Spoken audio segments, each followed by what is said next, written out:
नमस्कार दोस्तों, मैं हूँ सखी। जीनियस सोच में आप सभी का स्वागत है। दोस्तों, आज जो विषय पर मैं चर्चा करने जा रही हूँ वो एक तरफ से मेरी तरफ से श्रद्धांजलि है एक बच्चे को, जो भतीजा होता है हमारे ही परिवार का। एक दीपक जो है वो अभी हाल ही में बुझ गया।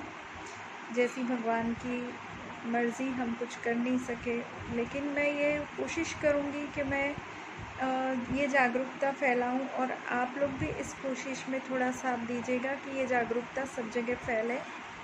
कार्डियक अरेस्ट जो है वो ऐसा नहीं है कि आप कुछ बड़े हो जाएंगे, आपकी एक निश्चित उम्र है, उस उम्र के बाद ही इंसान को अरेस्ट आता है। It's not like that. आपको मैं डराना भी नहीं चाहती हूँ, लेकिन ये बात बहुत ज़रूरी हो जाती है। हम लोग जब किसी का वीडियो देखते थे ना, तो हमको ये लगता था, ये फील होता था कि बच्चा शायद पहले से ही बीमार था इसलिए। लेकिन आज जब हमारे घर पे बीती है तो बहुत ज़रूरी हो जाता है कि हम इस मुहिम को आगे चलाएं। इस वीडियो में मैं कोई काट छाट नहीं करना चाहती, कोई एडिटिंग नहीं, मैं इसे अनकट रखना चाहती हूँ, इसलिए शायद ये वीडियो थोड़ा लंबा भी हो जाए। माफ़ कीजिएगा अगर आपको लगता है कि ये वीडियो ज़रूरी नहीं है तो आप ना देखें, लेकिन मैं ये कहूँगी कि आप ये ज़रूर देखें क्योंकि ये बहुत ज़रूरी है। जब किसी भी बच्चे का जन्म होता है तो तब से लेकर के जो बड़ा होता है तब तक आप समझ सकते हैं कितनी ऊर्जा लगती है माता पिता की, कितने सपने लगते हैं। और वो बच्चा जब छोड़कर चला जाता है तो बहुत दर्द होता है, उस माँ को बहुत दर्द होता है, उसके पिता को बहुत दर्द होता है। माँ का वो लाडला था, पिता के जूतों में अभी कुछ दिन पहले ही पाँव डाला था। तो ऐसे बच्चे के लिए मैं ये नहीं कहूँगी कि आप अपने बच्चों में वो चीज़ एकदम से नोटिस करें कि क्या है क्या नहीं है।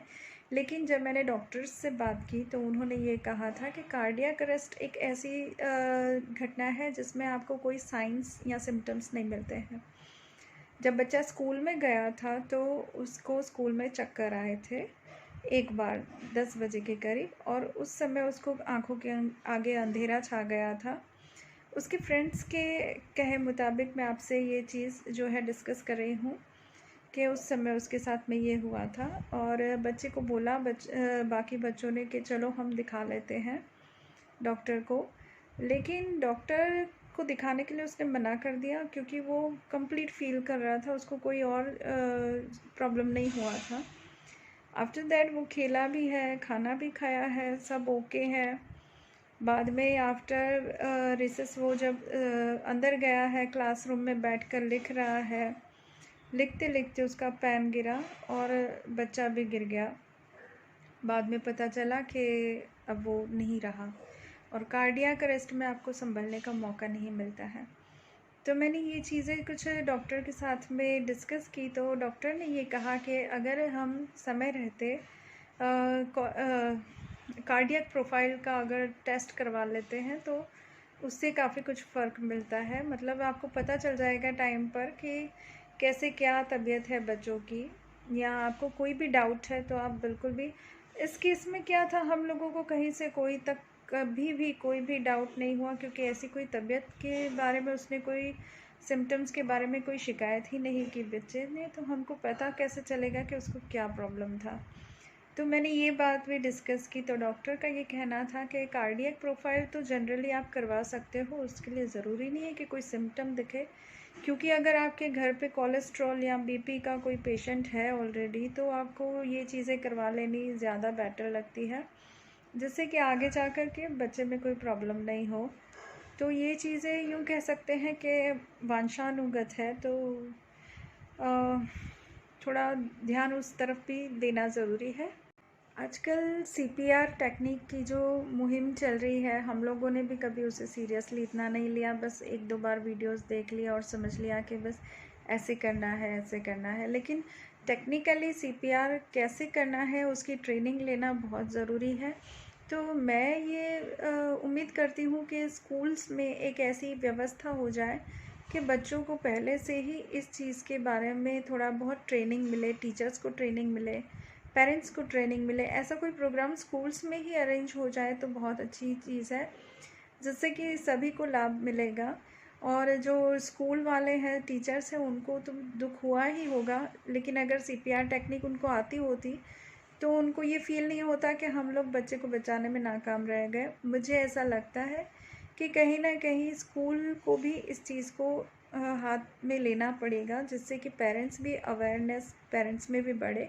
क्योंकि ज़्यादातर बच्चे स्कूल में जाते हैं और वहाँ जाकर जो घर के अलावा वहाँ जाकर जितना सीखते हैं तो वो फ़ायदे जो हैं वो बच्चे हमेशा याद रखते हैं।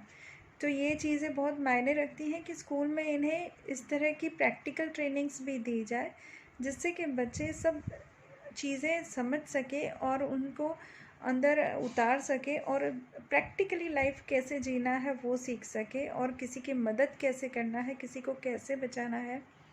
इन सब चीज़ों के लिए भी मुझे लगता है हम पेरेंट्स ही इनफ नहीं होते हैं, स्कूल की भी थोड़ी बहुत ज़िम्मेदारी तो बन जाती है आज के माहौल में।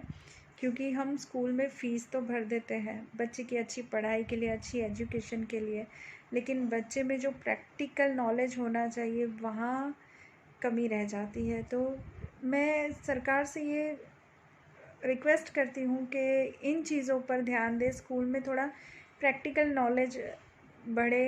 इसके लिए कुछ न कुछ ऐसा प्लान जो है वो बनाए कि बच्चों को काफ़ी फ़ायदा रहे, पेरेंट्स को फ़ायदा रहे, और हमारी जो यंग जनरेशन है वो सलामत रहे।